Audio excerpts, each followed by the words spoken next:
Memberikan kultum pada Minggu pagi, seorang imam besar Katolik Ortodoks Rusia, Dmitry Smirnov, menyampaikan sebuah khutbah gereja yang menggemparkan di depan ratusan jemaatnya. Dia mengatakan masa depan Rusia akan menjadi milik pemeluk Islam. Berikut ini ceramahnya kepada jemaatnya. Kalian lihat, ketika umat Islam merayakan hari besar keagamaannya, tidak satupun orang yang berani melewati mereka. Karena di seluruh dunia, di masjid-masjid dan jalan-jalan kota dipadati ribuan juta umat Islam yang sedang bersujud kepada Tuhannya. Saksikanlah, barisan jutaan umat manusia yang beribadah dengan sangat teratur dan mengikuti saf mereka masing-masing. Dan hal itu tidak perlu diajarkan. Mereka berbaris dengan tertib tanpa harus diperintah. Lalu di mana kalian bisa melihat pemeluk Kristen seluruh dunia bisa beribadah bersama? Dan hal itu tidak ada dalam Kristen. Kalian tidak akan pernah melihatnya. Lihatlah mereka. Orang Muslim kerap membantu dengan sukarela tanpa berharap imbalan. Tapi pemeluk Kristen malah sebaliknya. Kalian tanyakan pada wanita tua itu, sambil menunjuk wanita yang lumpuh yang berada di gerejanya. Menurut wanita tua itu, seorang pengemudi Muslim sering menyediakan jasa transportasinya untuk mengantarkannya ke gereja di Moskow. Dan setiap wanita tua itu ingin memberinya upah. Tapi pengemudi Muslim selalu menolaknya dengan alasan bahwa Islam melarang mengambil upah pada wanita lansia, jompo, duafa dan anak-anak yatim di berbagai panti dan yayasan. Dengarkanlah persaksiannya, padahal wanita tua itu bukan ibu atau kerabatnya. Tapi pengemudi Muslim mengatakan dalam Islam wajib menghormati orang yang lebih tua, apalagi orang tua yang lemah dan tak berdaya tersebut. Keikhlasan pribadi pengemudi Muslim tersebut tidak ada ditemukan dalam pemeluk Kristen yang mengajarkan kasih.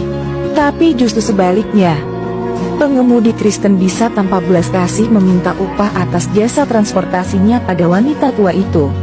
Dia katakan layak mendapat upah karena itu adalah profesinya sebagai jasa transportasinya. Seorang Muslim malah lebih dekat dengan Sang Mesias. Tapi orang Kristen hanya ingin uang.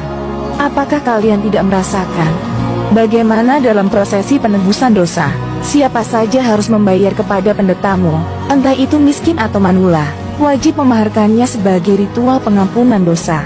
Saksikan juga, seorang Muslim tidak tertarik untuk mengambil upah pada orang-orang lansia. Mereka begitu ikhlas dengan sukarela membawakan barang-barang serta belanjaan wanita tua itu.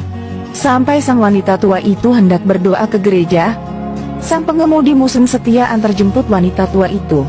Inilah kenapa saya mengatakan masa depan Rusia akan menjadi milik mayoritas pemeluk Islam dan negeri ini akan menjadi milik Islam. Kalian lihat pribadi yang berbudi luhur dan santun, mampu membuat dunia tercengang. Ternyata akhlak Muslim lebih mulia daripada jemaat Kristen. Kalian mendengar bahwa Islam dituduhkan sebagai agama teroris. Tapi itu hanya isu belaka yang pada kenyataannya umat Islam lebih mengedepankan tata krama serta kesopanan.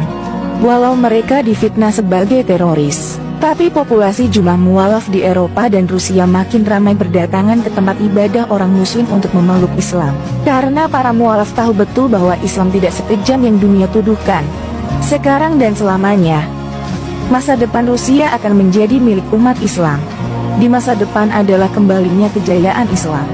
Lihat populasi Muslim di Rusia telah berjumlah 23 juta dan pemeluk Kristen mengalami penurunan menjadi 18 juta.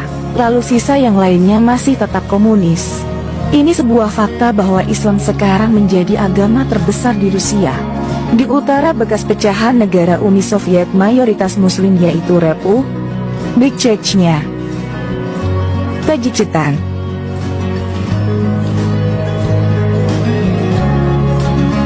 Dagestan. Lalu umat Islam telah menjamah di kota-kota besar Rusia termasuk Moskow.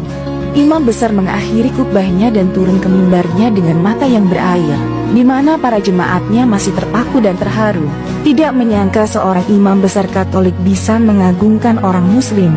Sebagian jemaat ada yang menangis melihat cara ajaran Islam. Ternyata berbudi luhur dan tidak layak disebut teroris.